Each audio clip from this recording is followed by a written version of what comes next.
Good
morning, Your Honor. Elizabeth Little, also on behalf of Ms. Reed. Ms. Little, good morning.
to...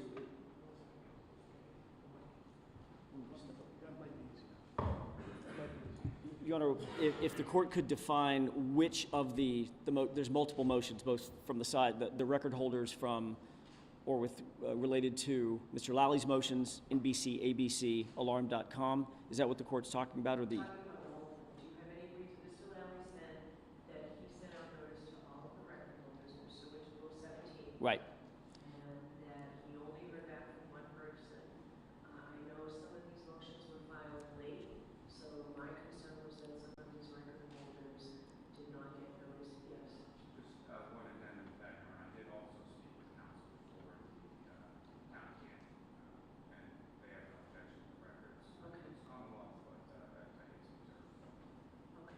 Does that answer your question, Mr. Jackson? Not completely. As it relates to the town clerk, no issue. As it relates to Google Nest and Google, we have no issue. As it relates to NBC and ABC, I have no issue with alarm.com, but the other two motions that the Commonwealth filed Rule 17B motions on, I do have an issue with, because I don't have enough information to be able to state with any authority that they have not received consumer notice. However, in speaking with both those entities, producers at both those entities, I have not spoken directly to legal counsel on either side, but for either agency. However, I was told by individuals who had spoken to legal counsel that they had not been served, they had not received any formal paperwork from the Commonwealth as yet. And that was probably, I want to say, 5 days ago, something like that, 5 or 6 days ago. So that's the latest information I have. In other words, I don't have information that they haven't gotten notice, but I certainly don't have information that they have gotten notice either. Mr. Lally, I don't want to continue this Rule 17 motion here. What was the Commonwealth's position on that? Commonwealth's position of notice was sent, well, at least 2 weeks in advance of the hearing date on those motions. I haven't heard anything from either of those parties. It wasn't pressed attention to counsel for those entities. If the court wants to push it off to a further date to provide additional notice, I'm okay with that. But at the same time, I don't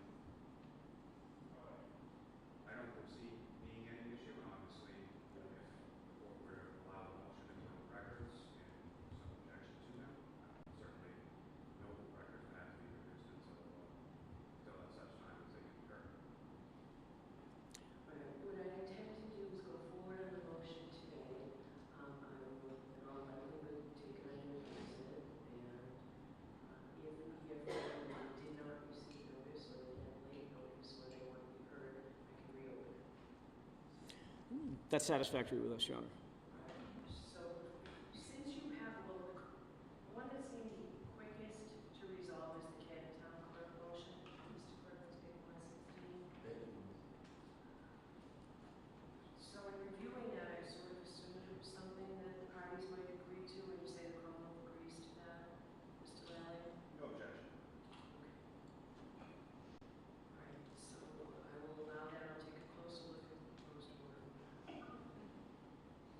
That motion will be allowed.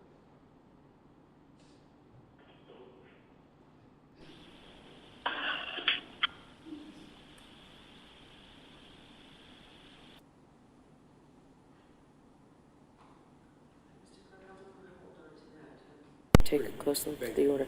All right, so why 116, and now we'll go to the Google Nest motion, Rule 17 motion, paper number 125.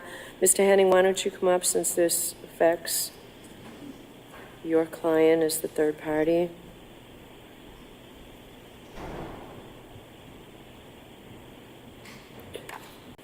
Okay.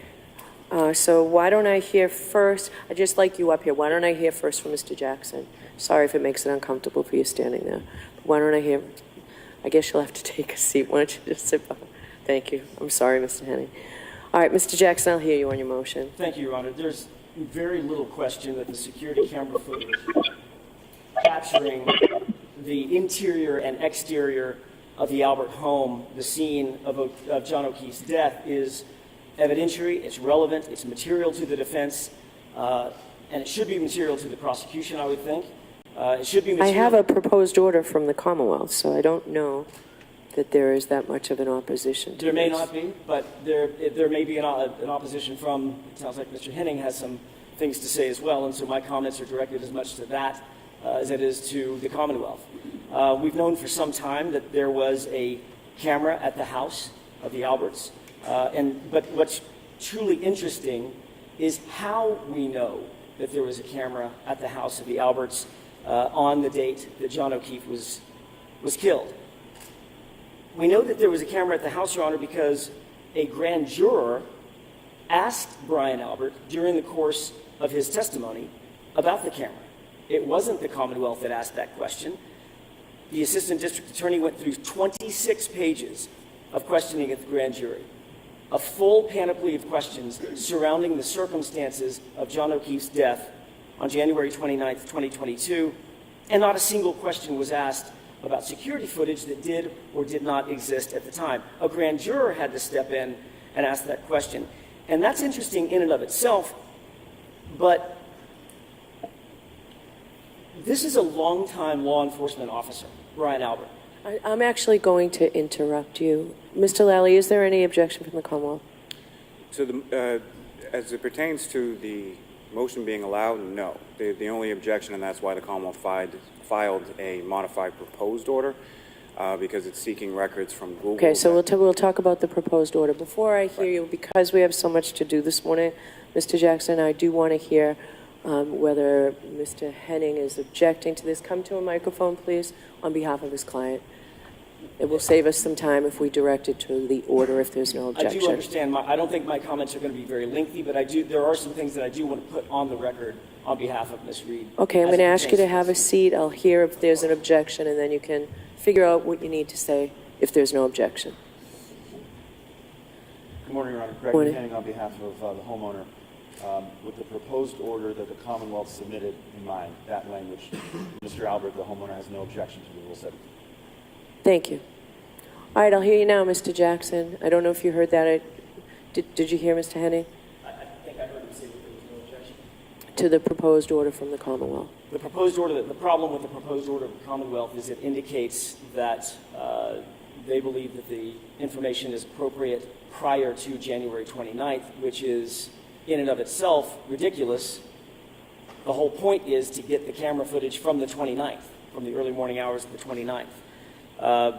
We don't have, again, this has become a sort of a theme with the Commonwealth. They indicated they wanted to change the proposed order and literally put in the proposed order that any camera footage that we would get would stop at midnight on the 28th. We have to have the footage from the 29th. And I question whether or not that was as the Commonwealth... Did you see number 3 of their proposed order? The proposed order is...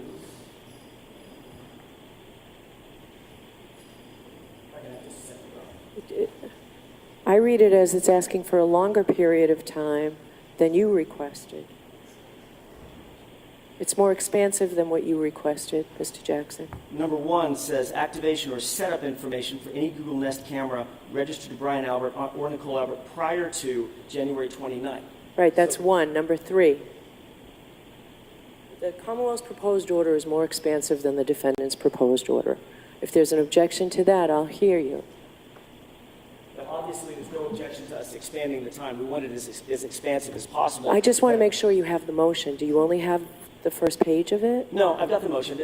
The motion was supplied to us, again, this is the second time this has happened, when I was on a flight yesterday. Mr. Yannetti, did you receive this? Yes, Your Honor. We both received it. I mean, I can read it on my phone as well as I can read it on a piece of paper. My issue is, as I indicated, I want to make sure that the proposed order extends to the early morning hours going through January 29th. As long as it does, then obviously we're on the same page, and I have no issue with the Commonwealth's proposed order. I want to make sure that and I don't have any issue with the Commonwealth's proposed order as it relates to other Google apps, for lack of a better phrase. the activity apps, financial apps, things of that nature. That's not what we're interested in. We're interested in Google Nest data. So as Right. long as that proposed order includes and encompasses January 29th, then we have no objection, obviously.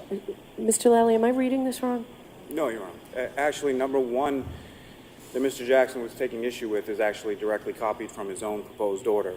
Number three is, as the court noted, a more expansive time frame that goes up until 8 p.m. because if there were to be video footage, the Commonwealth would be seeking that to expand beyond the police response and everything else that's been taken issue with over the course of this case. So the only differences between the Commonwealth's proposed order and the defendant's proposed order is, number one, excising any sort of other Google account information, which And I is think Mr. Jackson relevant. just said he didn't have an objection to that. All that right, and expanding the time frame. That's okay. it. The only wording that was changed under number one that we have an issue with is again, we believe it shouldn't be prior to, but inclusive of January 29th, and he set up inclusive of January 29th, as well as the end of that same paragraph that indicates that the request is for information from any on-site activation by the residential user and not an activation that might occur at point of sale.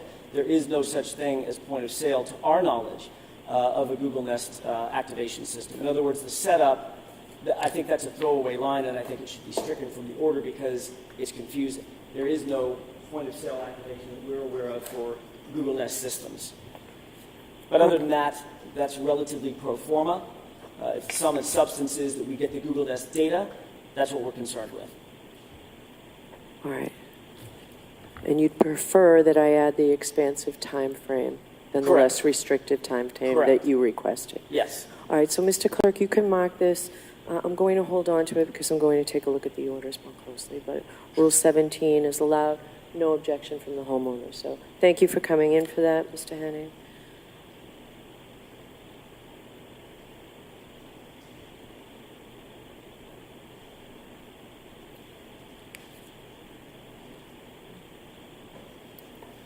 All right, so now we'll do the Commonwealth's, the motion for the alarm. Is there an objection to that, Mr. Jackson or Mr. Yannetti or Ms. Little? Not from the defense room. Okay. So this is the Commonwealth's motion for records alarm 121. Did you propose an order with this, Mr. Lally or Ms. McLaughlin? Did you propose an order that maybe I don't have?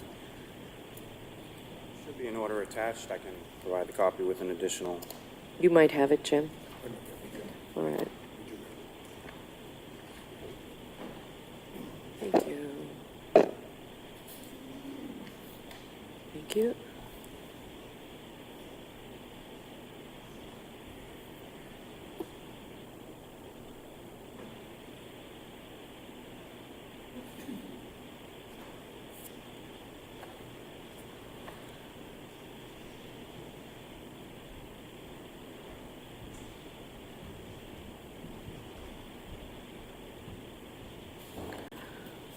All right, so Jim, I can give you back that whole motion. All right, I'll hear the Commonwealth. Do you want to start with, I have first the ABC News one. Why don't I hear you on that? Just, it makes no difference to myself, Your Honor, but there's also another related motion to that camera. Which is to the camera one? Yes, from the House indictment. It's a motion to compel, to preserve, and I don't- request for order production. I don't believe I have that. When was that filed? Same time as all of the others. It could, I mean, I just have copies, so it could be that it was filed that.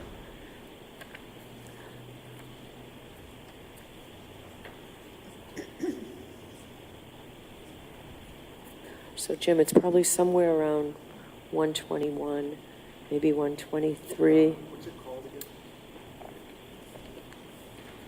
Is there an objection to this from the defense? No. Thank you.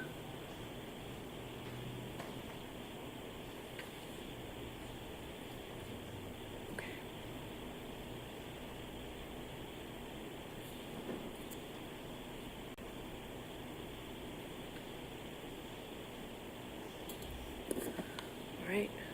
Jim? All right, so why don't I hear you? It doesn't matter to me whether it's ABC or NBC that you want to start with. Your Honor, I think we can take them sort of in tandem. It's essentially the same issue, the same type of factual background. Essentially, what the Commonwealth is requesting is any and all video footage, including raw or unused or unaired video footage of interviews, specifically with the defendant herself. She submitted herself to interviews with multiple news programs. The content of those interviews was sort of interwoven within a narrative story, which the Commonwealth would submit as a fair inference that there's additional footage that is available. In specific reference to the NBC, there's an indication from the broadcast that this is part of a larger program to air at a future date. These statements by the defendant, as the court is well aware, are entirely admissible. They were freely given by the defendant. In each of the respective news broadcasts, the defendant, at least in part, so some of the statements she's on her own along with the reporter, and some of the other statements she's seated at a table with counsel. So as it pertains to any of those statements, there's an exception to the hearsay rule as far as statements by a party opponent. Any statements that she makes to these outlets, she's free to make, but the Commonwealth is seeking production of those statements. Okay, who am I going to hear from the defense? Your Honor, at this point, we don't have an objection to Rule 17. I think you're, as a matter of fact, I know there's going to be a significant... Speak into the microphone. I'm sorry. I'm thinking that microphone's going to pick us up. I apologize, It Your will, Honor. just be closer to you. Sorry about that. We don't have a principled objection to the Rule 17 because it's really not our dog in the fight, as it were. In terms of ABC and NBC, if the subpoena's issue, I have every reason to believe that both NBC and ABC's legal department will take great issue with the subpoena for reasons of their own, but the defense is not taking a position on the Rule 17 at this point because it's not our fight. Okay. All right. So do you want the opportunity to speak to legal counsel and see why they weren't represented here today, Mr. Jackson? I would like that opportunity. It is unusual, I think. I suspect that there may have been, and I don't want to speak for the Commonwealth, they know better than we do, both NBC and ABC are out of state. I don't know that they were served out of state. Of course. Right? I think the Commonwealth, yes, they're served. not It's sure. right in the pleadings. But It's I'm right in not the sure pleadings. where they serve notice. I just don't know. Because when I did check, both legal counsel, both offices, general counsel for NBC and ABC, indicated to me through another person that works there that they had not gotten any information concerning this issue. So I would like an opportunity to check with legal counsel. Okay. So because as a party I in will, interest, she does have an interest in it. I will take the motion under advisement. What happened? If they want to be heard, I will give you 1 week for them to give notice to this court by way of letter of legal counsel as to why they did not appear here today. And Understood. then we can see about setting up a hearing. And if your position is that you don't object to it and it's just with them, we'll set a date. Thank you, Your Honor. All right, so I'll do the same with both of those motions. All right, why don't we do the motion to compel, and then we'll get into the exhaustive testing motion. Is there an objection to the exhaustive testing motion?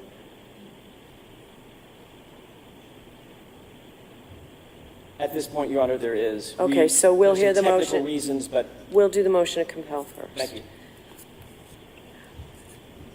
And so when this motion was first filed, and I do appreciate, Ms. Little, that you did get it to me in a timely manner after the last hearing. I do appreciate that. And I appreciate the detail of it. So then we have the Commonwealth's response that then maybe limits some of what you have there. And then I've got your response to the Commonwealth's opposition. So I think that's where we have you focus. But has that changed at all since you filed this? I received additional statements of compliance by the Commonwealth. I will address those today, Your Honor. There's 5 sort of outstanding categories of evidence that we still have not received. I did receive a packet of information today, but I'll go through that for the court. Okay, go ahead. So let's do what you address in your reply. Thank you, Your Honor. It has now been a year and a half since Ms. Reed was arraigned in Norfolk Superior Court. A year and a half, and the defense still has not been allowed to so much as look at the physical evidence that the Commonwealth has had in its possession for 21 months, and has so desperately withheld from the defense out of fear of what it might show. That is unacceptable, that is unconstitutional, and that clearly violates the mandatory discovery provisions set forth in Rule 14. As I informed the court, there are 5 categories of mandatory discovery that continue to be withheld by the Commonwealth, and I'd like to go through those in turn. There are first 56 items of physical evidence that we have been unable to view, unable to independently test. Are these the items that are at the lab for testing still? That's correct, Your Honor. It Okay. includes all of the taillight pieces, all of Mr. O'Keefe's clothing, and all samples taken from Mr. O'Keefe's clothing and person. This is the seminal evidence in this case. Your Honor, this is not a complex legal issue. The United States Constitution, the Massachusetts Declaration of Rights, and Rule 14 all require that Ms. Reed be permitted to inspect and independently test this evidence. Rule 14 could not be more clear. Quote, "The prosecution shall disclose to the defense and permit the defense to discover, inspect, and copy material and relevant tangible objects at or prior to the pretrial conference." Our first pretrial conference was on August 12, 2022. The compliance date for mandatory defense access to this physical evidence was more than a year ago. In opposing this motion, as Your Honor noted, the Commonwealth has tried to excuse its blatant discovery violations by claiming lab protocols and procedures simply won't allow us to access this evidence. But lab protocols and procedures are of no legal moment, Your Honor. They don't trump the law. In fact, Rule 14 actually contemplated that this might be an excuse that the Commonwealth gave. It specifically says it doesn't matter if the physical evidence is not in the physical, actual, tangible possession of the Commonwealth. If that evidence is in the possession of any agency who participated in investigating and evaluating the case and reports to the prosecutor, which clearly the Massachusetts State Police Lab does, then discovery is mandatory. That's Rule 14. As this court well knows, this is not the first time we've requested access to the physical evidence in this case. So when Mr. Lally stands up, as I believe he probably will, and says, "We're almost done testing, the defense can have access to this in 30 days, I want to remind this court that we've been here before. In fact, we argued this exact same issue before the court 6 months ago. And I think it's important for the court to be reminded of the representations that were made by Mr. Lally at that hearing. On February 8th of this year, Mr. Lally stood here in open court and made these promises. Quote, "I did speak with the lab earlier this week, as well as last week, a couple of weeks ago, and on several different occasions. But my expectation, from what I'm told, is that their analysis and report should be complete within the next 30 to 60 days. Those were Mr. Lally's words in February. And my guess is that's what he's going to say today. But what is disturbing about those representations is that the crime lab actually keeps track of their communications with Mr. Lally. And when you review the crime lab conversation log, which was produced to us in discovery about a month ago, this is what you see. Quote, "Note to file, date January 3rd, 2023. Entry by John Buello. Person contacted, ADA Lally. Note, quote, emailed Commonwealth prosecutor on 11/21/2022 about the status of testing. No response back. Therefore, the trace items will not be tested at this time. If for any reason testing is needed, the items can be resubmitted to the lab for potential analysis. Trace assignment closed, no report." And what you also see is that between January 3rd, 2023, which is the date of that entry, And the Massachusetts State Police Lab apparently closed this case. And February 8th, which is the date that Mr. Lally stood here in court and made those representations that he was so desperately trying to expedite testing, there is not a single record of communication between Mr. Lally and the lab that's contained in that conversation log. That's not Mr. Lally's hands being tied by lab protocols and lab procedures. In fact, the assignment was closed because he failed to answer his emails. That is deception, Your Honor. So when the Commonwealth stands up and says that the defense can have access to the physical evidence in 30 or 60 days, that's not good enough. We need court intervention. We need this court to order the Commonwealth immediately provide us access to these critical items of evidence and set a date for compliance, because that's what the law requires. That brings me to the second category of evidence that we're missing. Your Honor, for quite some time we've been asking for access to the Lexis infotainment system and the Lexis telematics system. As of this morning, our expert was able to get in touch with Trooper Garino, and they are currently working on coordinating a time to hopefully analyze that evidence. I'm hopeful that the Commonwealth will be forthcoming and allow us to obtain our own analysis. If there are any issues, we will plan to file a proposed protocol for the examination of that evidence with the court, but I'm hopeful it won't come to that.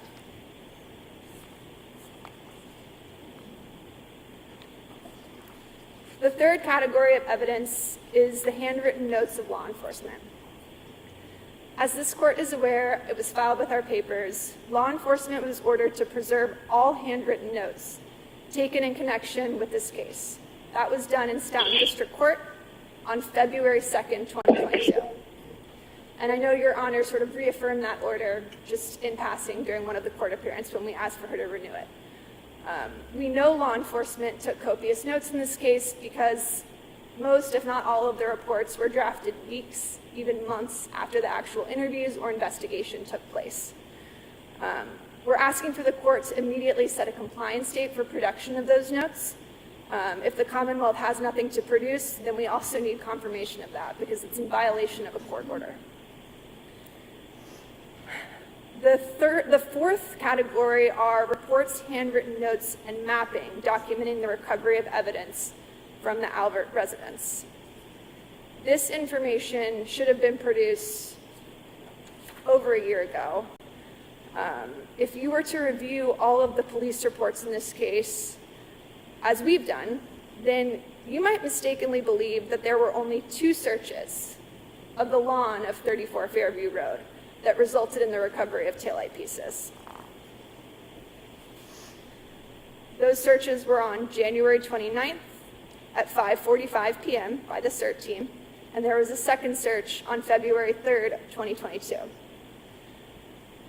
But those reports are not complete because according to photographs of the evidence bags in this case, which we just received on July 25th, Trooper Proctor claims to have actually recovered taillight pieces over the course of 5 additional undocumented searches of the Albert residence throughout the month of February.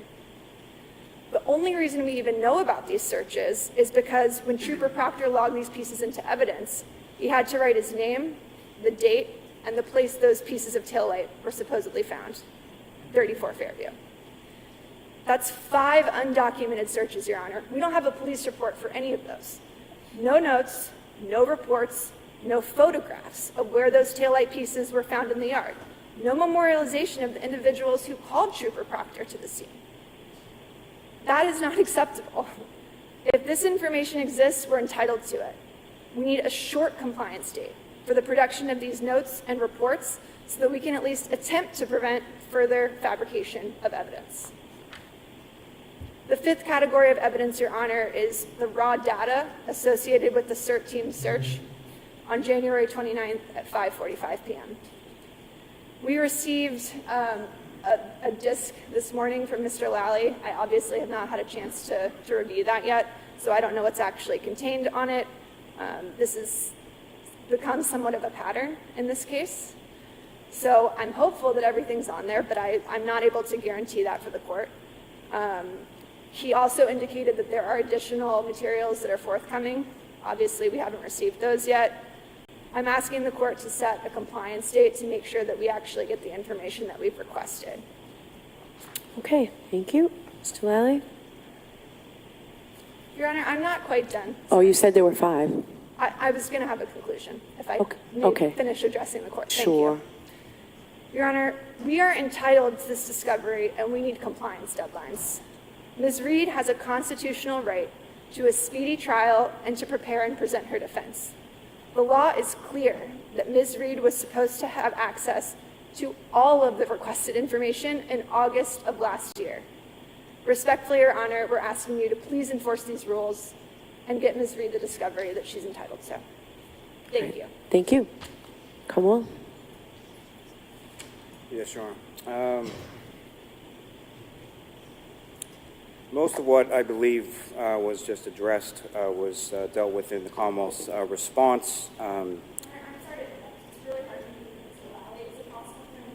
Sure, he's speaking in a microphone right in front of him, but if you can't hear him, can you go over to the podium, please? That's fine. Your Honor.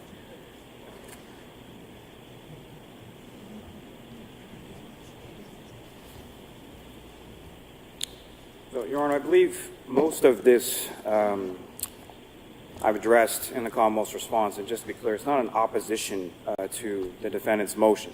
The Commonwealth is well aware of its discovery obligations under Rule 14. It does not oppose the defendant having access to these items. It's merely an issue of timing. Now, as it pertains to the first enumerated item, and there's been various modifications of this, and what I would say is that the Commonwealth is very aware of its ongoing obligations under Rule 14A1A, under Rule 14A4, as it pertains to mandatory reciprocal discovery and exculpatory evidence, and has provided counsel for the defendant with, we're close to 300 items of discovery at this point. So this is not a situation in which the Commonwealth is, I would submit, withholding evidence or preventing the defendant from receiving any discovery. As soon as the Commonwealth receives it, it's provided to counsel. There was somewhat of an issue at some point over the history of this case where I had been providing discovery to Mr. Yannetti that apparently wasn't making its way to either Ms. Little or Mr. Jackson. My remedy for that has been to provide whatever I can, especially documentary evidence and attachments to email, so that it goes to all counsel and all counsel have access to it, which caused some of the delay as far as the testing in the lab is concerned in the first place. The lab was prepared to conduct its initial DNA testing back in May, had to wait until July, and then there was a second subsequent exhaustive testing which wasn't conducted until August 1st because of the timing in which we received the exhaustive authorization form from counsel.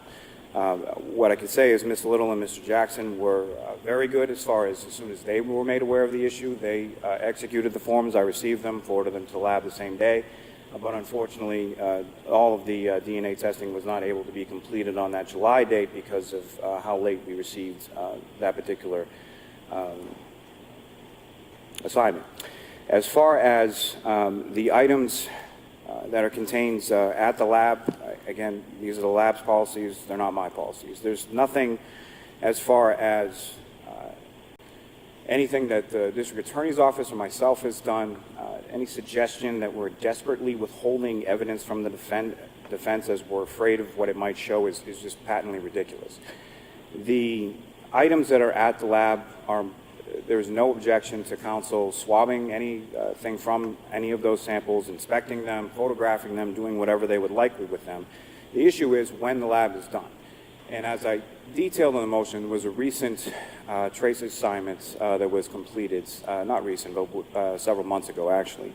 And it had to do with item 3-1 and several other items pertaining to the tail light. And so 3-1 is the passenger side rear tail light of the defendant's SUV. Items 7-5, 6, 8, 9, 10, 11, 12, 13, 14, 15, 16, and 19 were all pieces that were recovered from the area where Mr. O'Keefe's body was discovered in front of 34 Fairview Road. Now, each of those were subject to a comparison analysis in which they were essentially fitted back together with item 3-1, which was the actual unit from the defendant's SUV. That was believed to be done. So the lab at that point had made a forensic link and was believed to have been done with testing related to that.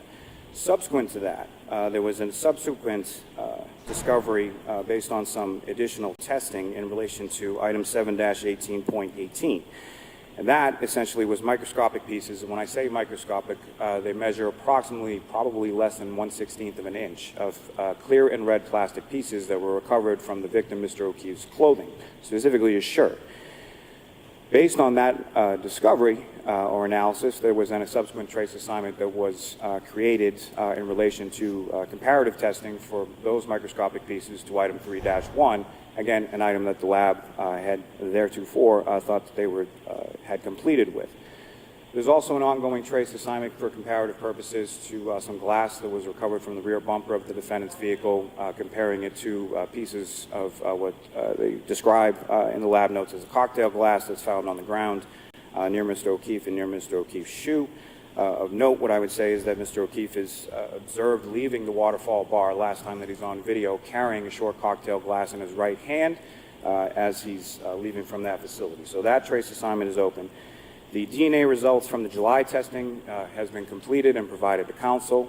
The DNA testing results from the August 1st testing, my understanding, should be completed. And again, these are not promises that I make.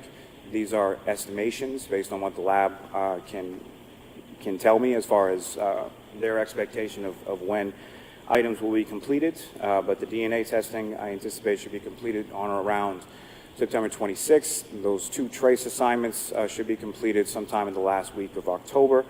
And there is additional DNA testing that has just been scheduled to be undergone shortly.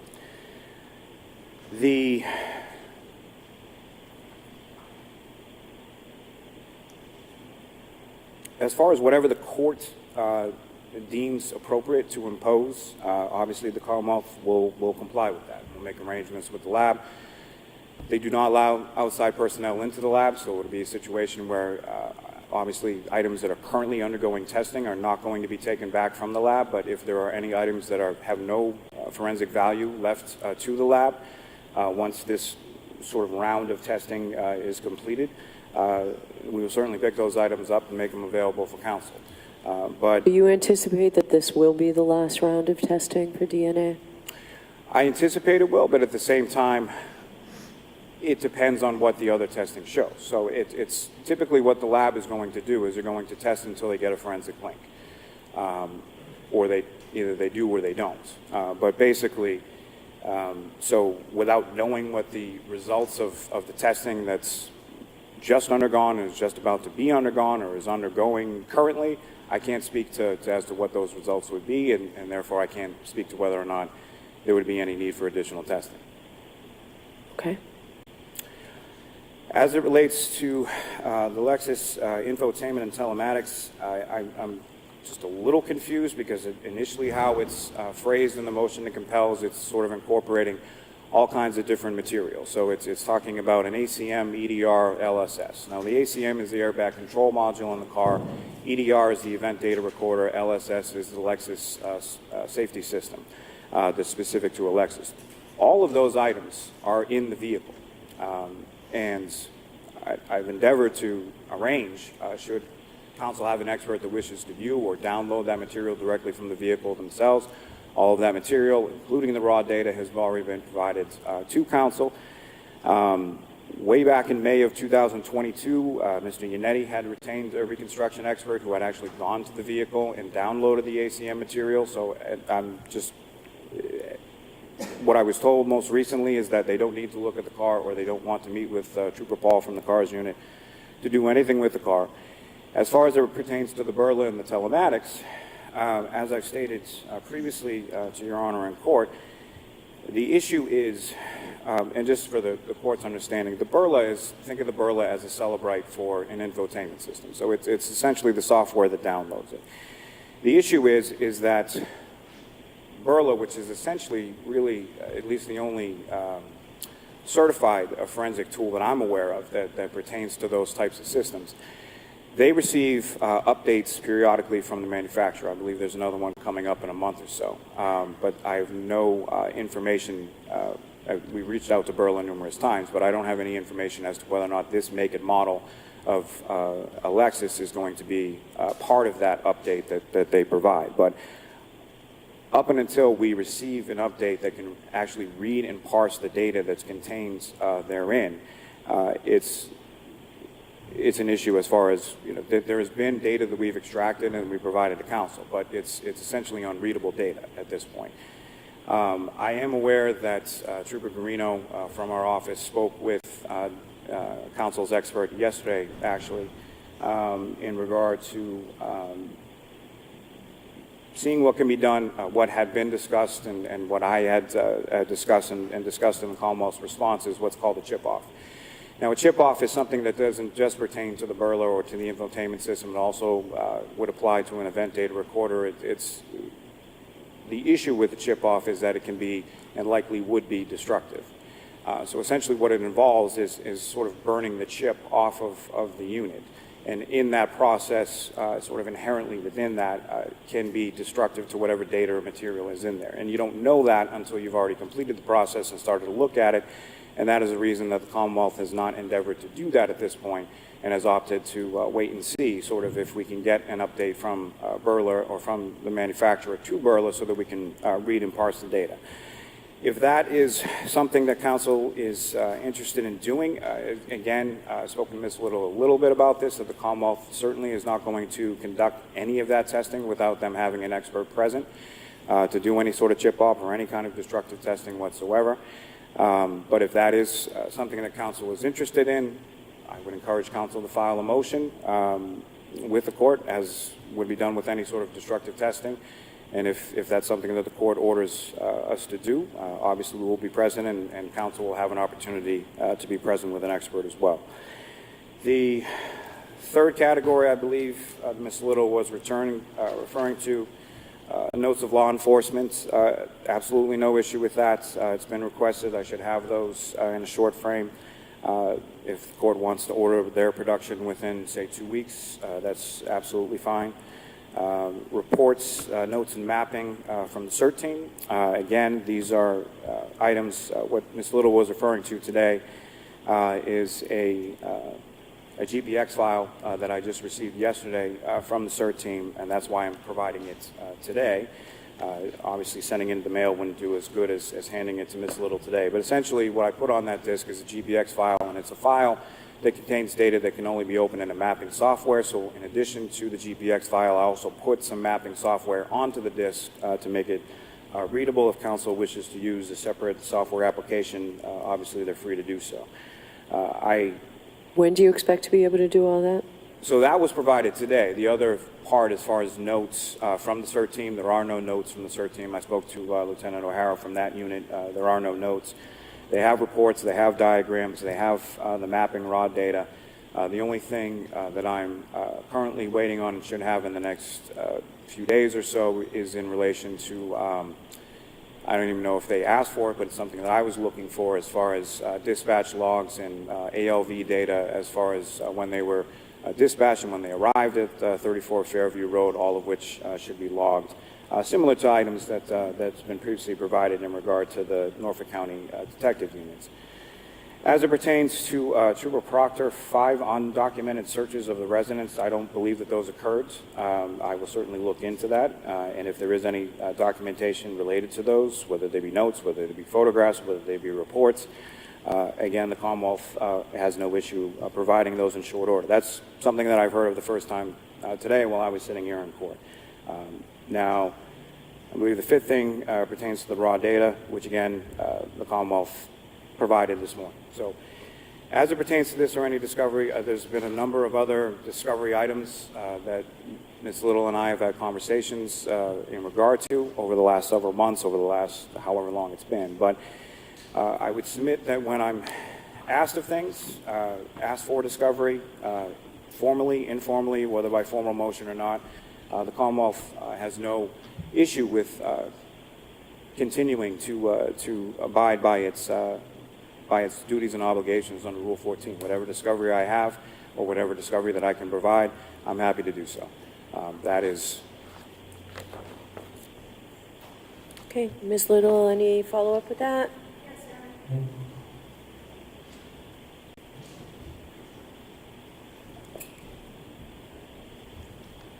Mr. Lally just listed a lot of lab work that has been done in terms of DNA testing. I just want to clarify for the court. I did review his opposition. There are only 2 items that are still subject to comparative testing. So we're asking that the rest of the items of evidence be made available to us immediately. There's no reason to continue to withhold those from the defense. As to the Lexus infotainment system and the telematics system and the EDR, as Your Honor can imagine, it's quite expensive to fly an expert from out of state to go look and interpret this data. We're trying to avoid having to do multiple trips of that. So while I understand the airbag control module and the EDR, which we already do have the data from them, are generally available, we're not going to have our expert fly out to do that until she can actually look at the stuff that's of substance, which is the infotainment and telematics system. As far as that's concerned, I know Mr. Lally has made representations to this court that the infotainment and telematics system have no recoverable data and have been hooked up to Burla. But Burla is just that. It's like Celebrate. There are hundreds of other softwares out there that are able to read and parse this data. Our expert is aware of what those programs are. She would like to be able to analyze the data.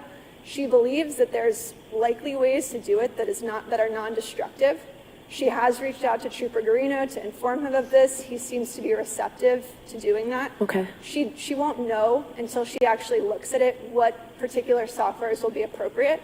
We haven't been able to get that information from the Commonwealth because the actual photographs and things she needs to look at to see how to analyze the data, we still have not received from the Commonwealth. So you say that your expert is talking to the Commonwealth's expert today or yesterday? Yes, I believe actually this morning is when I Okay, received so it. after they talk, if you put in writing to me a protocol that you say your expert says there's hundreds of other methods of being able to read this data, put something in writing. It sounds like the 2 experts should be able to work it out, but if not, we'll deal with that. But I do want to know about that. That's my hope. Thank you, Your Honor.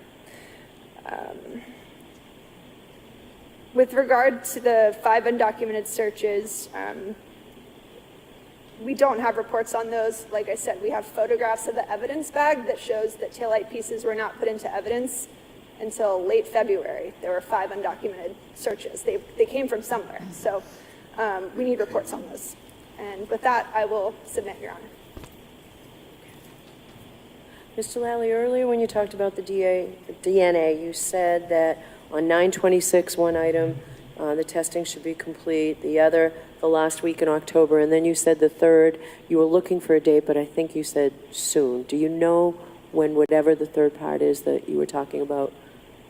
so to be clear, the 9/26 date was in reference to the DNA work that was completed on August 1st. Yes. That was the second round of exhaustive testing in which their expert, Mr. Lakin, was present. That we had to delay because of first his availability and second not having the exhaustive testing form completed. The second that I was referring to in late October is in regard to 2 separate trace comparison analysis. That's sort of the estimated time of those reports completion. And then there is a subsequent 8 items that have been selected by the lab. And just to be clear, these are items that are selected by the lab, not by our office. For DNA testing that has just, they don't require exhaustive testing.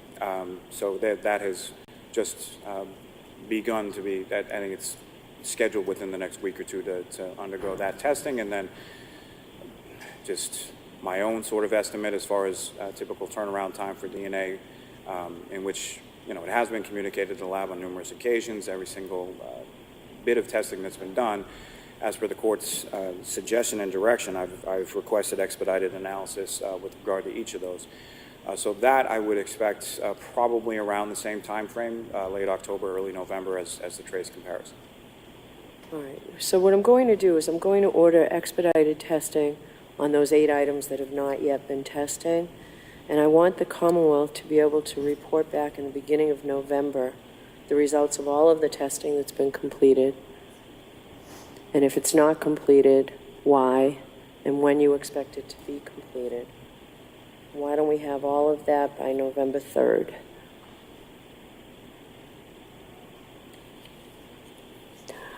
For B, the defendant's request number 4, for the infotainment, I do want the 2 experts to talk. I need more information on this. If it's something that there is other software that can read this, then we can move quickly with it. So I need to get that from you, Ms. Little. You need to talk to the Commonwealth. Your experts need to talk, and you need to put something in writing for me on that. Stand up at the microphone so I can hear you. Can we have a compliance date for discovery from the Commonwealth so we can get the reports and the photographs we've been asking for so that our expert can make that analysis? She needs to know exactly what's in the car and have pictures of the circuitry.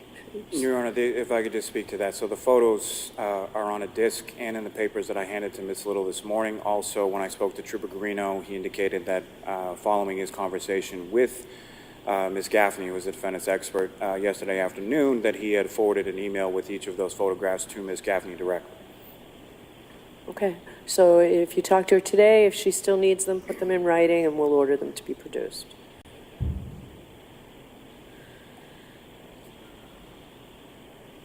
All right, so the request D, is the Office of the Medical Examiner, is that all taken care of? The original death certificate?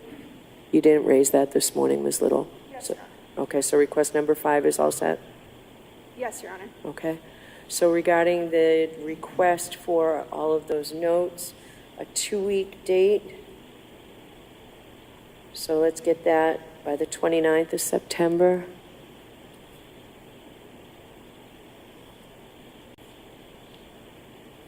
I'll give you the same time frame to see about whether there are any photographs, handwritten notes, mapping, documenting the recovery, the 5 undocumented searches that are outlined in E of the defendant's response, reply to the Commonwealth's response. So 2-week date for that, 2 Commonwealth 929. The Commonwealth says that there is no raw data with the CERT team or no notes. Why don't you just tie up all loose ends and put that in writing, Mr. Lally, by 929? Yes, Your Honor. Okay. Thank you, Your Honor. Okay. That was the whole purpose of today's hearing, was to be able to do that. So at least we've got that done. Now we move on to the Commonwealth's motion for an order regarding expedited testing. And the Commonwealth has asked me, I believe, to impound the results here, Mr. Lally? As far as the attachments to the motion, yes. Yes, okay. Is there any objection to that from the defense? If I may have just a moment, Your Honor.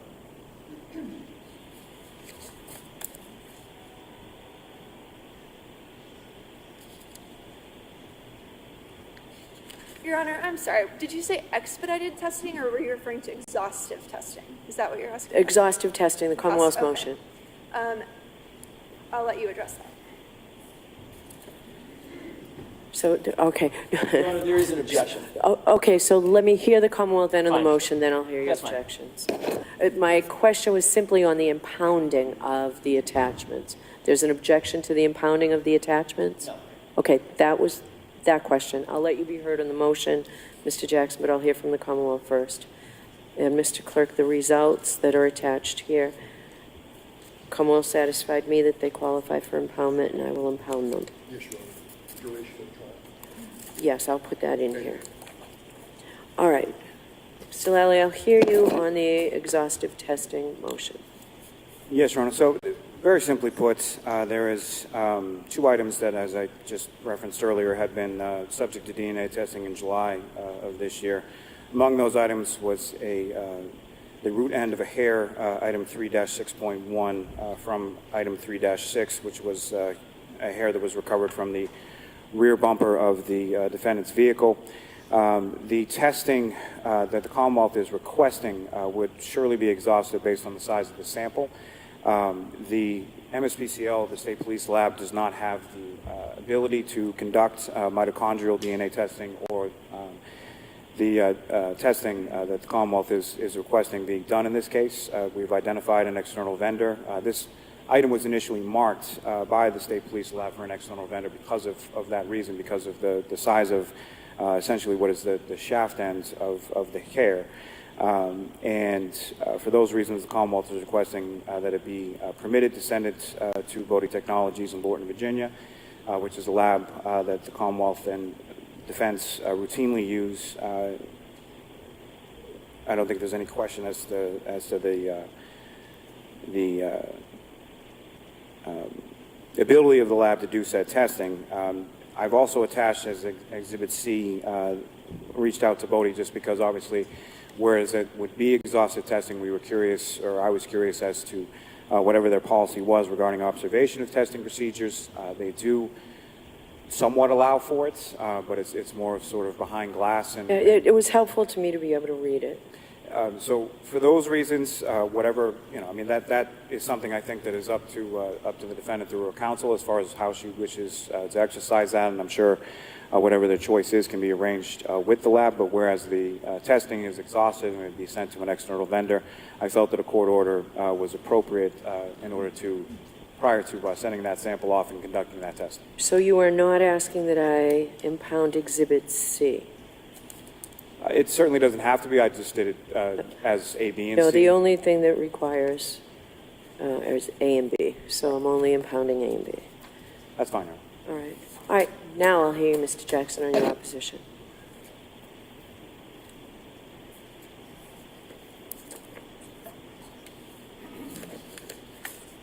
Thank you, Your Honor. As it pertains to the hair, the history of that hair is somewhat tortured. The Commonwealth has been trading on the argument in front of this court and in arguments, both oral arguments and motions that they've propounded or filed, that this item that was found on the back bumper on 3-6, which is 3-6.1, is in fact a human hair. They've gone so far as to suggest the relevance of that item is it's not just a human hair, it's John O'Keefe's hair, which would establish some sort of physical evidence that my client is, it inculpates my client. Except when we demanded that the hair be tested under the watchful eye of one of our own experts, which we had not had the advantage of doing at any time prior, it turns out that it wasn't a human hair. On August 25th, 2023, there was DNA testing done on 3-6.1, and the analysis resulted in, quote, no human DNA detected. STR analysis not performed. I'm holding the DNA results. So after a year and a half, so 19 months or so, of saying this was a human hair on the back of that bumper, turns out it's not a hair. And DNA testing indicated it was not a hair. And now the Commonwealth seems to be in some sort of triage mode to try to figure out how they made a mistake. And the mistake is, actually, I question whether or not it was a mistake, because you can make a mistake once. I don't know that you can do it 4 separate times. In 4 different filings before this court, 4 separate times after August 25th, after they had this document in their hand, which the highlighted portion says, no human DNA detected, they filed motions with the following phraseology. Quote, the hair has been forensically confirmed to be a human hair, end quote. Not once, not twice, 4 separate times, and the last time was just this past week when they filed something in front of the Court of Appeal with that exact same phrase. The hair has been forensically confirmed to be a human hair. Your Honor, at some point, that's not a mistake. That's a deception. That's a knowing fabrication. That's a lie. And I don't use that word lightly. I'd love to consider this conduct feckless and irresponsible, but it's not. To do this 4 times, this is pernicious, and it's intentional. So when the Commonwealth comes to us at the 11th hour and says, oh my goodness, hang on a second, let's all take a time out. We want to destroy the very item that we've been trading on falsely for 18 months to do mitochondrial DNA testing, which would, as Mr. Lally indicates, he's smart enough to know, the lab is smart enough to know that's completely destructive testing. That will be exhaustive, it's gone after the mitochondrial DNA is done. I expect that Mr. Lally will say something along the lines of, well, we were just trading on the idea that Maureen Hartnett at our crime lab microscopically confirmed that it was a human hair. And she did. What's the problem with that? She failed her proficiency exam the month before she did the examination on the exact same issue. On the exact, and it's not like a generalized proficiency exam, it's a proficiency exam dedicated or focused on whether or not she can microscopically determine a human hair. And she failed that. So they have Maureen Hartnett saying it's a human hair. She's not even qualified to say it. Then they go back and DNA test it. It comes back not to be a human hair. Then they say we want to destroy it. My position is it should not be destructively tested, certainly not by the Commonwealth. I understand, I know the Bodie outfit in Virginia, the third-party outfit. They've got a good reputation. However, before anybody gets their hands on that hair, I don't even know if it is a hair, quite frankly.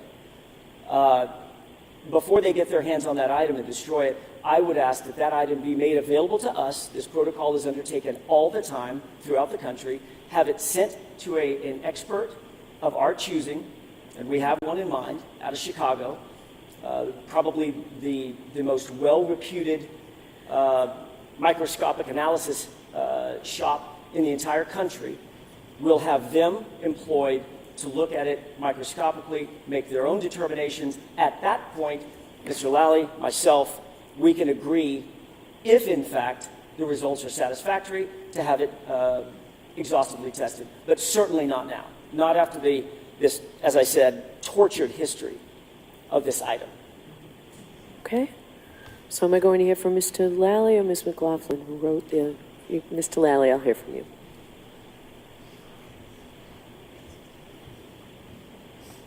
Your Honor, as it pertains to the hair, so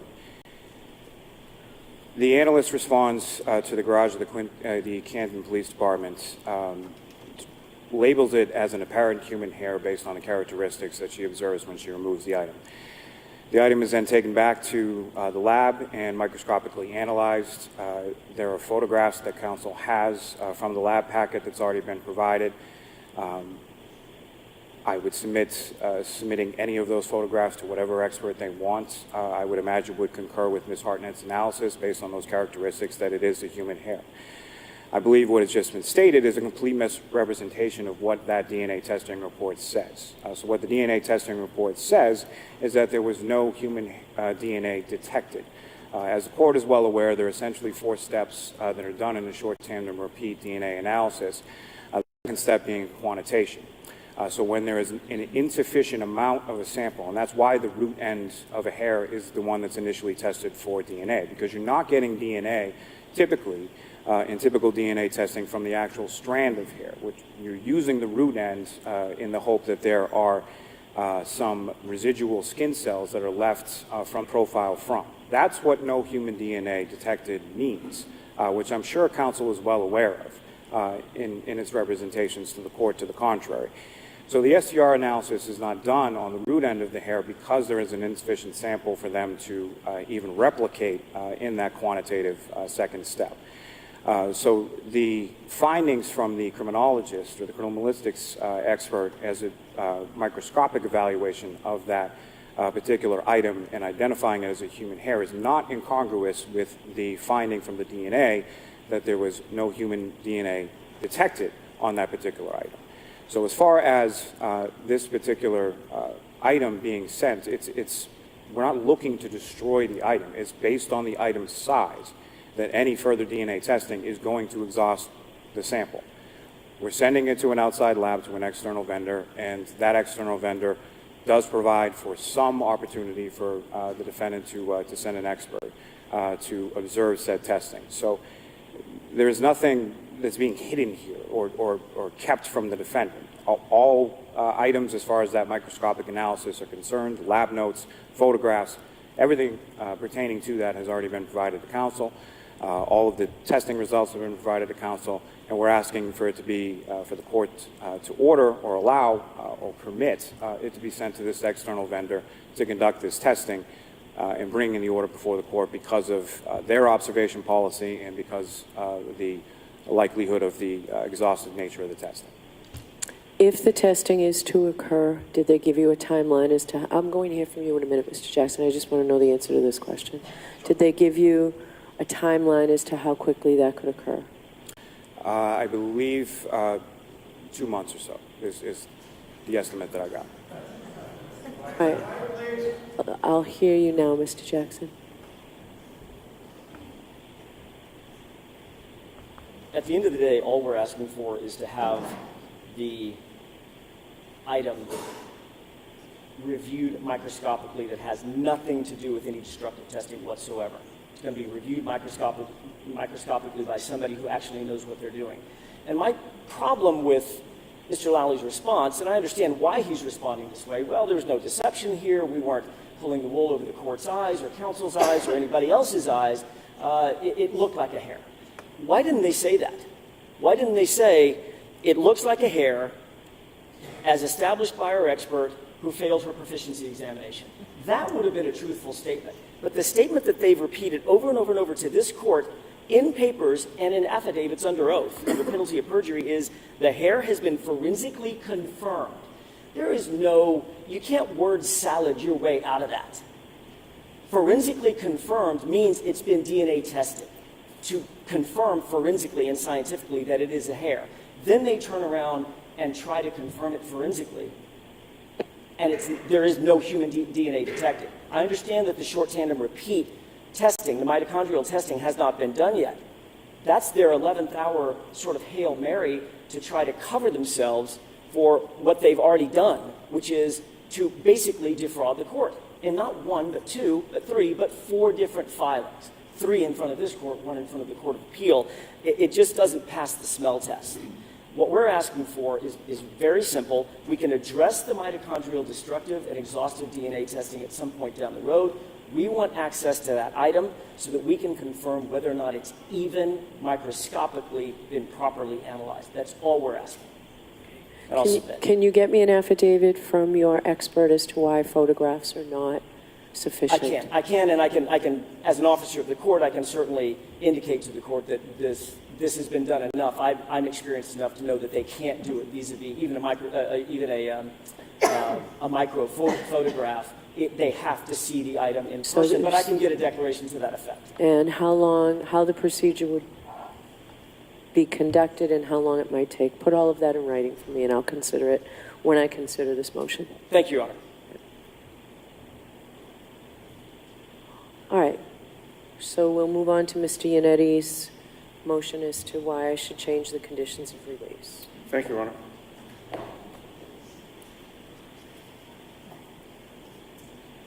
May it please the court, I appreciate the opportunity to be heard.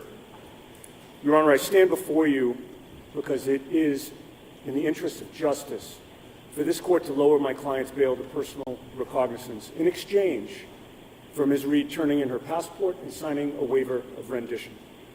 We make this request because there are numerous important changed circumstances that have come to light since bail was last considered and modified. We also make this request because my client's finances continue to be drained and depleted as she struggles to pay the multiple experts she needs to properly defend herself in this case. So before we go any further, I saved this motion to the end because you indicated that I would have an affidavit from your client as to her finances. I do not have that. Yes, I did not file that electronically. I had told your clerk. But I still don't have it now. I have it in my hand, Your Honor. So that doesn't help, does it, Mr. Yannetti? I need to read it. No, I'm happy to pass it up. So just give it to me and let me read it. I just need to clarify. These are expenses since the last bail hearing. All right, so give me a minute before I hear you on Yes. this. Has the Commonwealth seen this? I'm filing it ex parte. So no, I have not.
right, so Mr. Mr. Yannetti, you've seen, I imagine, in your time as a prosecutor too, you've seen affidavits of indigency. Yes. But this doesn't give me enough information. Well, Doesn't give me enough information on DeBrangan, doesn't give me enough information at all. My client has expended multiple, fees to not only experts but also to lawyers prior to the last date as well, Your Honor.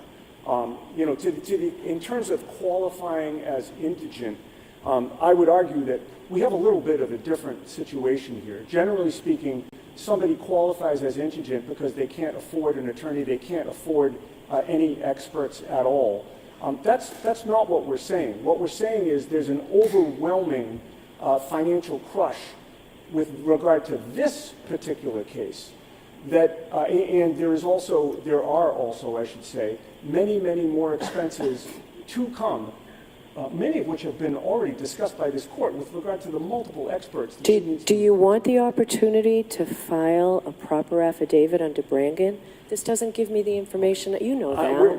We're happy to do that, Your Honor. I would still like to make my argument today. Okay, you can make your, I can't make the findings on DeBrangan, Right, Mr. well, Yannetti. but at the end of the day, Your Honor, if it's supplemented by an affidavit, then the court can make a finding at that point.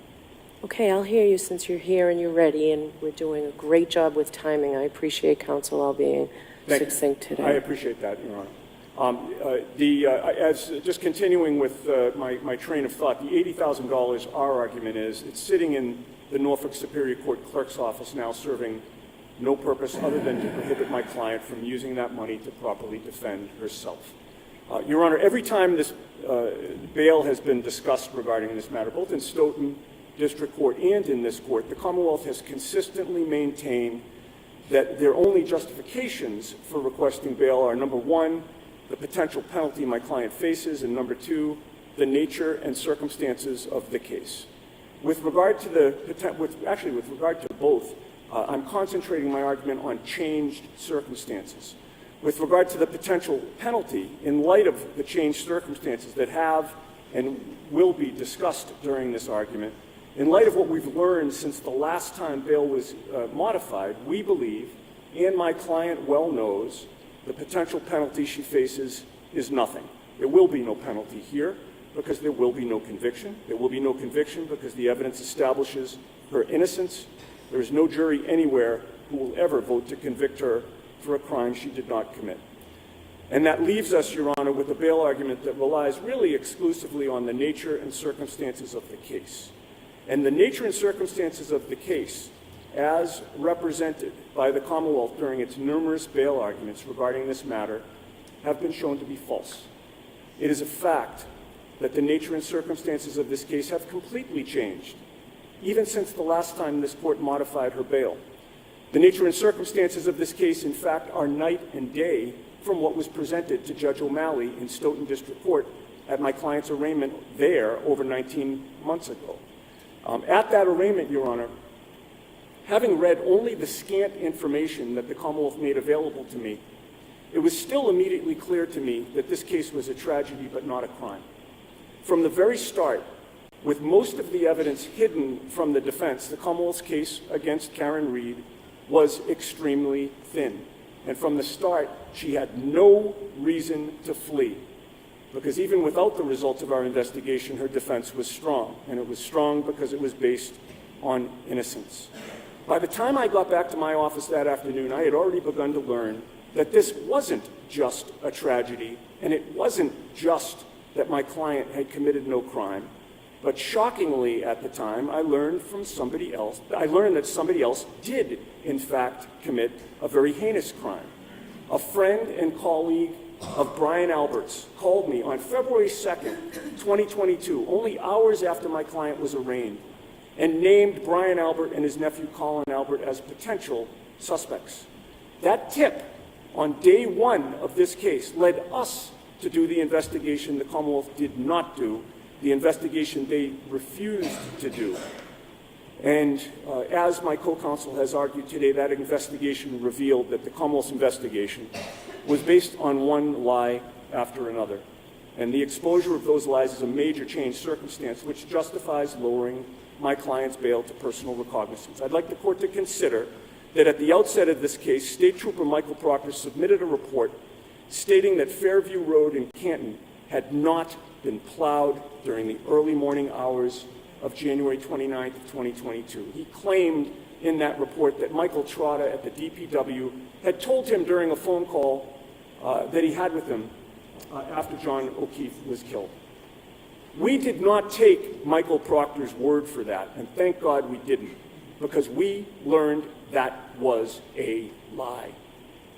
Rather than take Michael Proctor's word, we instead sent our investigator to speak to Mr. Trotta in February of 2022. He directed us to another man who led us to the plow driver who did plow the street. Our investigator interviewed plow driver Brian Laughlin within a couple of weeks of John O'Keefe's death. Mr. Laughlin told us what he has now told Michael Proctor, now that Proctor finally got around to speaking to him a year and a half after the fact. Shortly after John O'Keefe died, Brian Laughlin told us that he did plow the street in front of 34 Fairview, made a pass by there at 2:30 in the morning on January 29th, and when he passed that house, there was not a lot of snow that had fallen. Visibility was good. The lights were working on his plow. He passed right by the area where John O'Keefe's body would have been if Karen Reed had actually struck him with her vehicle. And he confirmed that at 2:30 a.m., plowing that area, there was no body there. And Mr. Laughlin was firm with Trooper Proctor. There was no body. And he told him not only was there no body, but if there had been a body there, he would have seen it. He left Michael Proctor in the Commonwealth no wiggle room. The plow driver's testimony should end this case. To put it simply, no body at 2:30 a.m. means Karen Reed is innocent. Forget about all the other evidence that points to her innocence, but this one fact alone prevents the Commonwealth from ever convicting her. No body at 2:30 a.m., she is innocent. But, Your Honor, it's not just that he saw no body at 2:30 a.m. After that, he saw a Ford Edge parked right in the area where John O'Keefe's body was later found. Whoever moved that Ford Edge to that location in the early morning hours of January 29th, hours after Karen Reed left Fairview to go home, that person or persons knows exactly what happened to John O'Keefe. That mysterious driver and his or her accomplices likely know who beat up and killed John O'Keefe, and that person knows how John O'Keefe received all of the scratch marks and bite marks to his arm. This is all brand new information to you, Your Honor, as you did not have the benefit of any of this exculpatory evidence when you were deciding on an appropriate amount of bail. Frankly, when the Commonwealth relies on the nature and circumstances of the case in order to justify bail being set, those nature and circumstances have changed in such a fundamental and drastic way that I'm surprised the Commonwealth is opposing this motion. When you set bail, you did so in part on a representation by Mr. Lally at my client's arraignment that there was that apparent hair on the rear passenger side quarter panel of my client's Lexus. We now know that Mr. Lally relied on the gross examination performed by a criminalist who failed her proficiency exam in performing gross examinations of evidence. We now know from the Commonwealth's own testing that not only did the hair not belong to John O'Keefe, it turns out it wasn't even a human hair. That is a significant change circumstance from what was represented to you by the Commonwealth, and that would justify lowering her bail.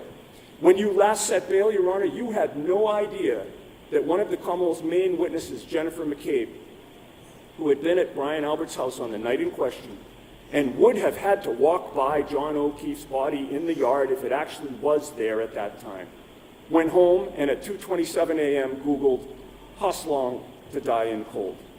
You did not know when you set bail that Jennifer McCabe deleted that Google search.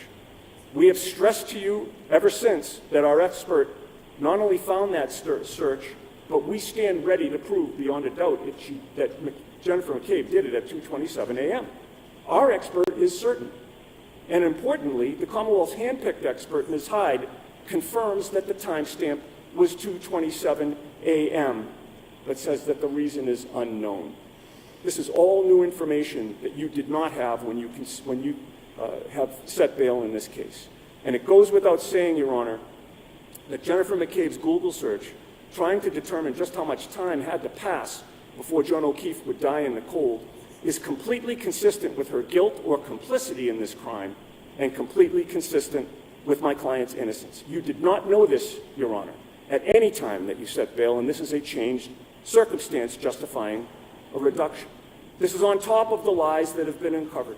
Not only did Proctor lie about the plowing of the street, not only did Mr. Lally represent that a human hair was found on my client's car when it wasn't, but importantly, Your Honor, you have been lied to by Brian Albert.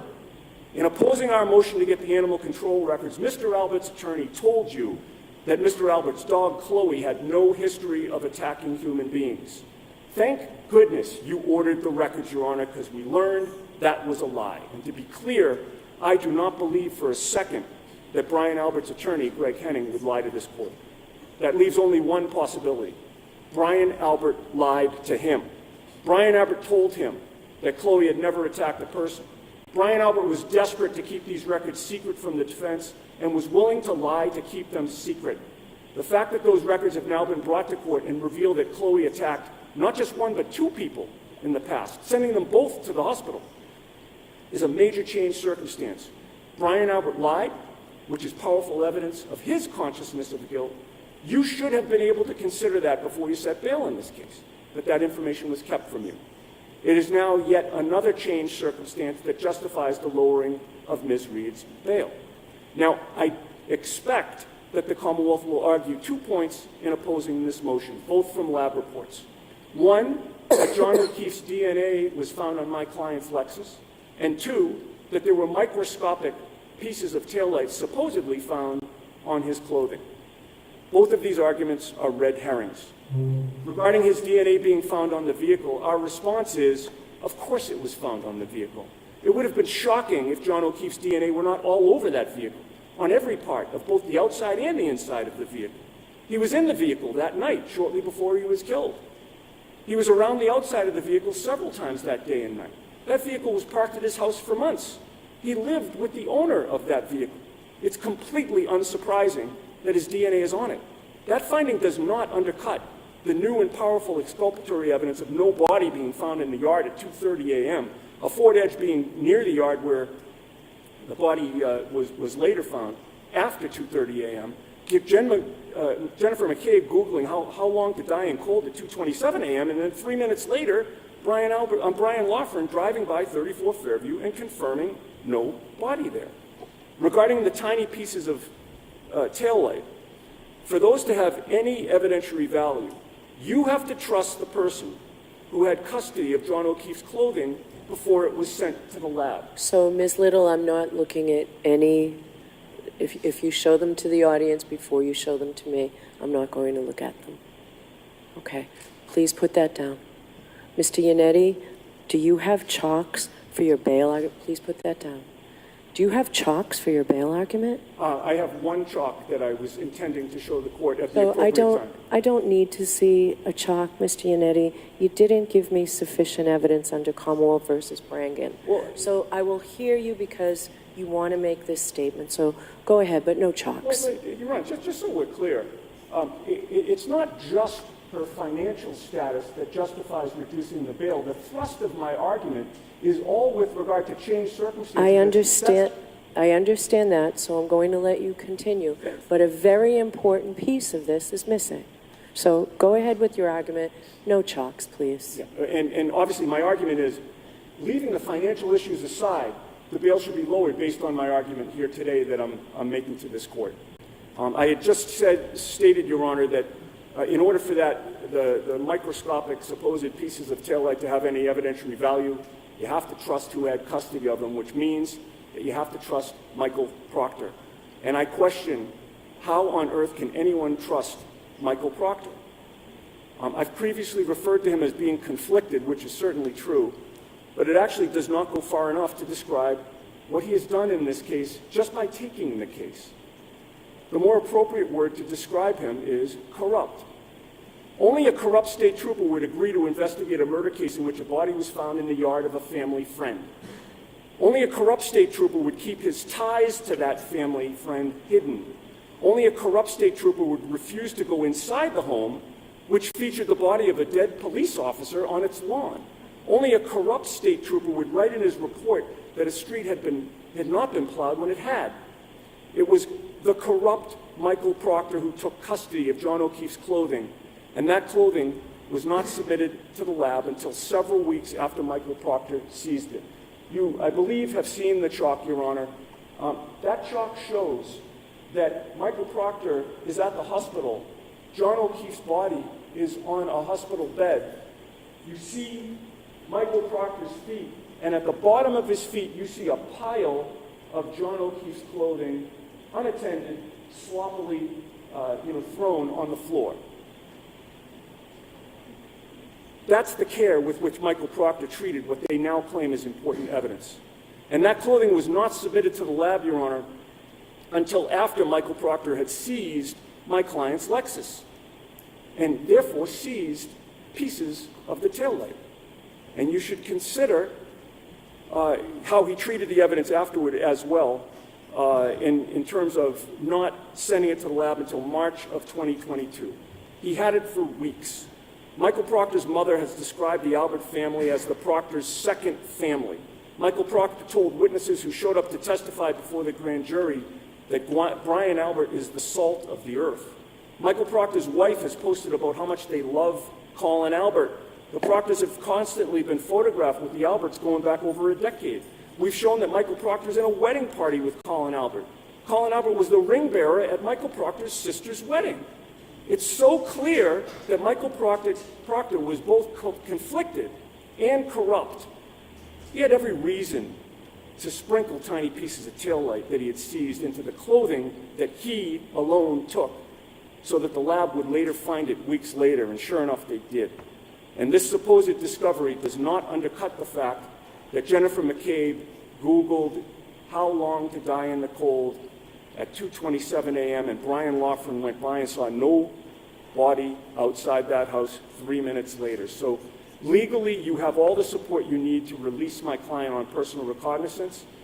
There's also a practical side to this, which gets into the financial issues, Your Honor, and I'm almost concluding my argument here. You've seen my client's medical expenses in the past. You've been aware of her loss of income. You've also been aware of the numerous experts, witnesses, investigators we've had to retain to do the job that the Commonwealth either failed or refused to do. Those expenses continue to mount. She has not asked this court for a dime to pay for any of those expenses. We're now approaching a trial date, which we will request today. Those expenses continue to mount and indeed will skyrocket. She cannot afford to skimp on these experts. The stakes are too high. She needs every dollar she can to keep going, and $80,000 is a lot of money that will go a long way toward supporting her defense. To make it clear, Your Honor, we are not making this request without offering something in return. I would submit there's nobody in this courtroom who believes my client is a flight risk. Given the national publicity that this case has generated, which I submit will only intensify as we approach a trial date, my client is one of the most recognizable criminal defendants in America. Where on earth would she go, even if she wanted to go somewhere? But she's not going anywhere. Her family's here, her doctors are here, and given the strength of her defense, as illustrated by the changed circumstances we've discussed, she has every incentive to fight this case and no incentive to flee. She's made every court appearance and has invested herself 100% into this case, financially, emotionally, and intellectually. But if there's any concern at all, Your Honor, my client will dispel those concerns by turning in her passport. I have it. She's ready to give this to the probation department. She's ready to sign a waiver of rendition, any waiver of rendition the court would desire. So on this issue, she's really figuratively putting her money where her mouth is. Giving her passport and a waiver of rendition is far more valuable to this court in terms of assuring her appearance in court than $80,000 is. But that $80,000 is more valuable to her because she desperately needs it to defend herself. So for these reasons, Your Honor, I ask that you help us to level the playing field here. The Commonwealth has unlimited resources. My client does not. I ask that you release her on recognizance and give her the tools she needs to fight this case. All right, thank you. Do you want time to provide that affidavit to me? I'd be happy to do that, Your Honor. How quickly can you do it? We have 1 week. Okay. Thank you. Yes. Mr. Lally? Just very briefly, Your Honor.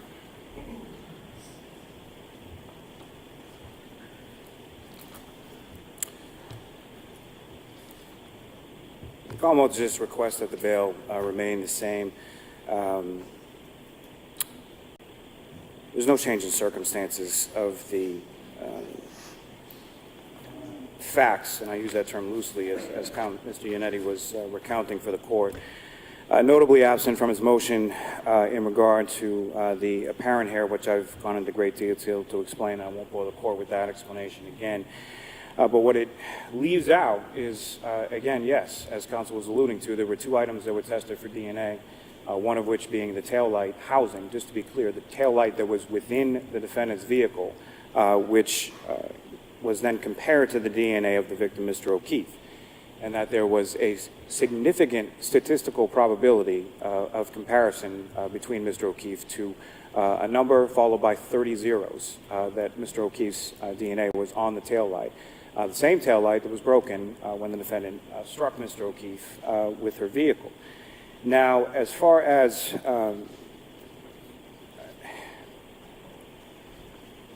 what counsel states as Mr.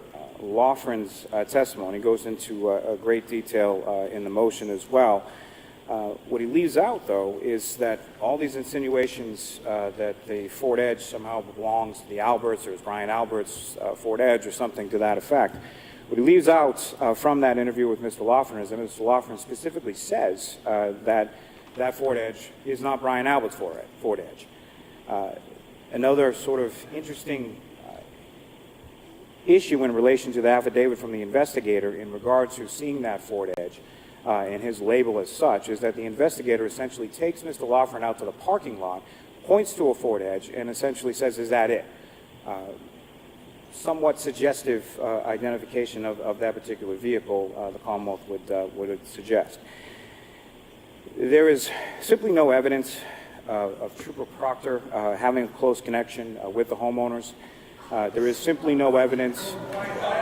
Whereas, I guess now it's being positioned that he was sprinkling tiny pieces of a taillight, pieces that I described to the court earlier as less than 1/16 of an inch that were embedded within Mr. O'Keefe's clothing.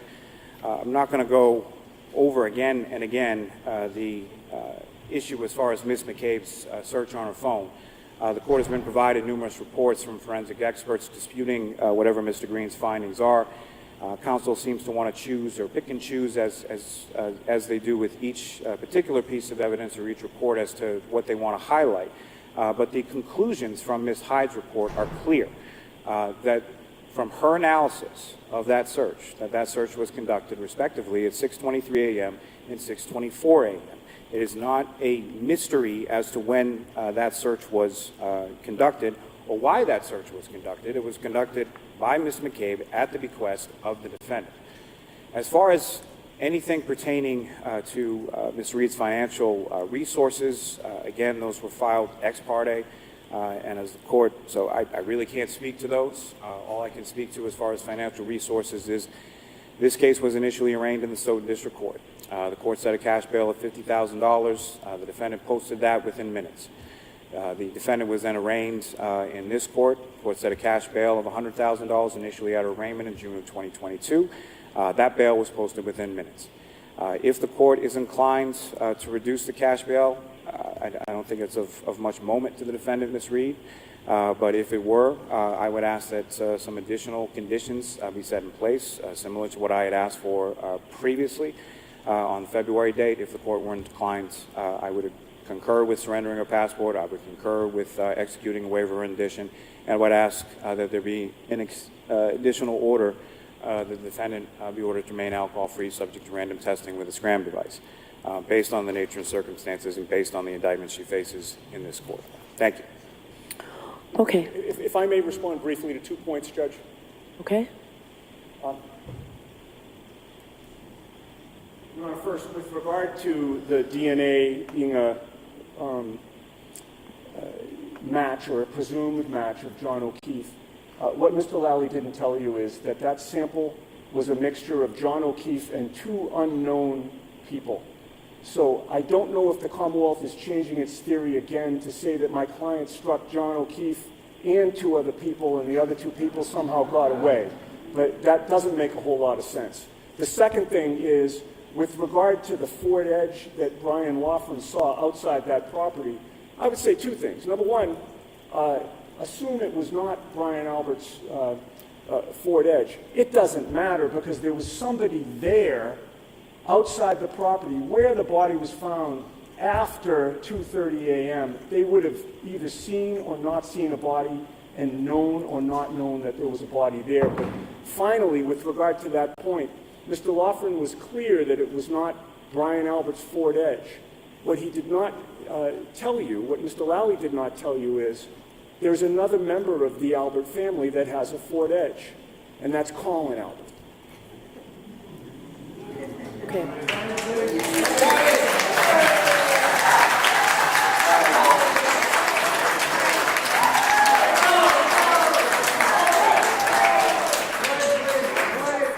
So, Mr. Yannetti, I need that affidavit by next Friday, so I'll take this motion Thank you, under Ron. advisement. Appreciate it.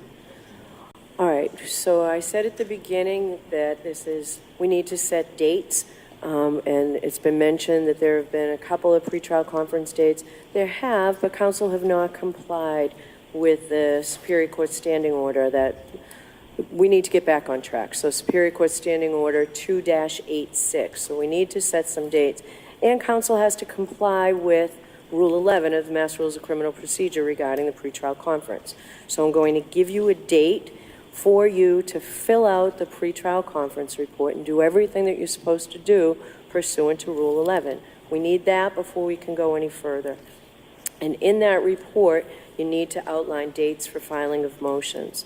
So I have some suggested dates, given that we were able to work out the discovery issues today. So I think all non-evidentiary motions in this case must be filed by November 16th. I don't want any more piecemeal Rule 17 motions. If there are piecemeal Rule 17 motions, you need to put in the affidavit why those weren't handled when they're supposed to be. I would like January 5th for filing all evidentiary motions. And February 15th for a pretrial hearing, final pretrial hearing. And you say that you have proposed trial dates. What are your proposed trial dates? Your Honor, it would be the defense request, and we're open to the specific date, but we would like a trial date in March of 2024. Okay, that's great. Early March would be better if it's available. So we have a trial that's starting in January, a retrial that last time took 6 weeks. So I think mid-March would be better for us. Okay. Jim, can you suggest dates? Yeah, how is March 12th? 12 or 19? 12 would work. Is the court's preference, just going by what Mr. Jones said, to start on Tuesday? Yes, we typically do Yeah, Tuesday. because civil and panels on Mondays. Makes perfect sense. Yeah. Does that work for the Commonwealth as well, March March 12th? 12, yes. That's So, fine, Your Honor. as a result of that, can we have a final pretrial conference sometime the end of February? Maybe 26, 27, 28 in that time frame?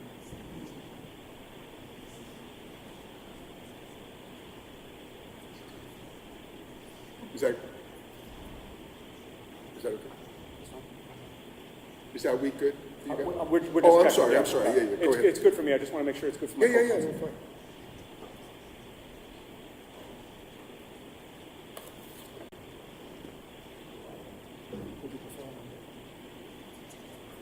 Can we do the 26th? Would that be available? Yep.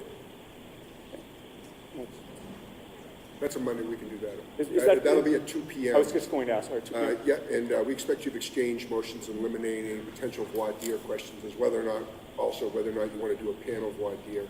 Great. So that we can talk about it on So those, and the dates that I gave you, November 16th and January 5th, those are out-of-court dates. Have all your motions filed on those dates. And give me a realistic date that you all can file your pretrial conference report. I suggest it be around November 3rd.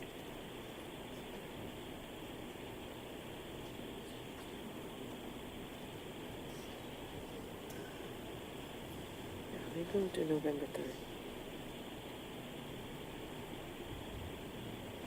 Does November 3rd actually work?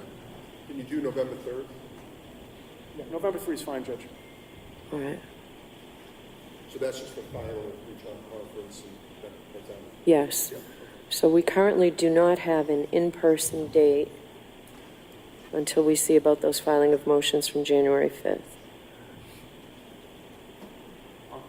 Does it make sense to have an in-person date of November 3rd, Your Honor? It does if you want, but you've talked about the expenses. It doesn't make any sense to fly people out here if we need, if it's unnecessary.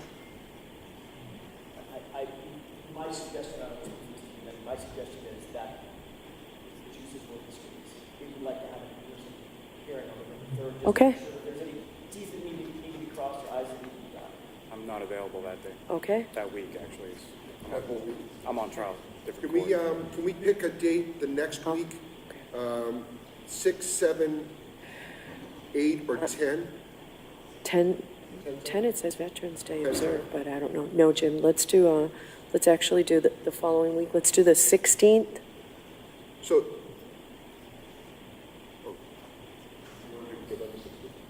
November 16th, can you do November 16th? And I'm sorry, that's for what event? This next in-court date, we can't do the 3rd. Oh, you can't do the 3rd, Yeah, I'm yeah, sorry, no, okay. the 16th. That's the date that you're to file all non-evidentiary motions by anyway. Yeah, that's true. May I speak with counsel?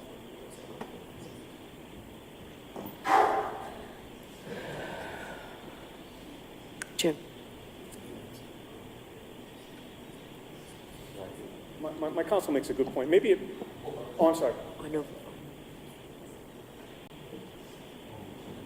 We can't, I don't want to use that week. Yeah, that's true. Go I ahead. was going to say, Your Honor, it may make sense to do it maybe a couple of weeks later after we've filed all the non-evidentiary motions. Could we potentially do December 1? No, that's the Superior Court judge's business meeting. I see. You can do the following week. You can do the 8th if you want a Friday. Following week, the week of December 4th. Let's do the 8th, Jim. The 8th, Friday? can you do the 8th of December? Yeah, the 8th works. It's fine. Is that okay? Great. 12/8 is the next in-court date. Do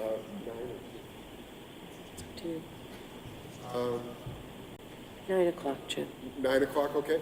Everybody? Great. 9 a.m. Thank you. Thanks very much, Your Honor. Thank you, Mr. Clerk. All right. Jim, I'm going to keep everything with me.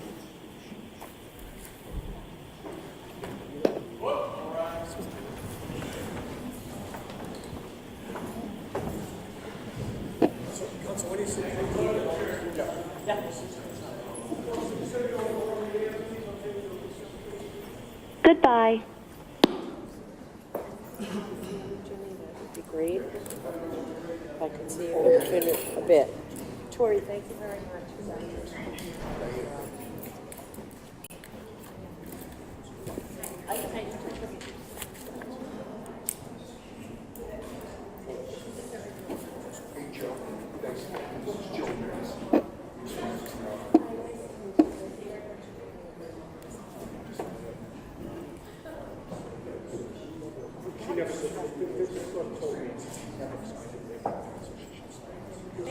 That's the old one.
can you do it now? Can you take it off of I have the USB drive? I mean, I just recorded it to a SSD drive. Yeah, go get it. Yeah.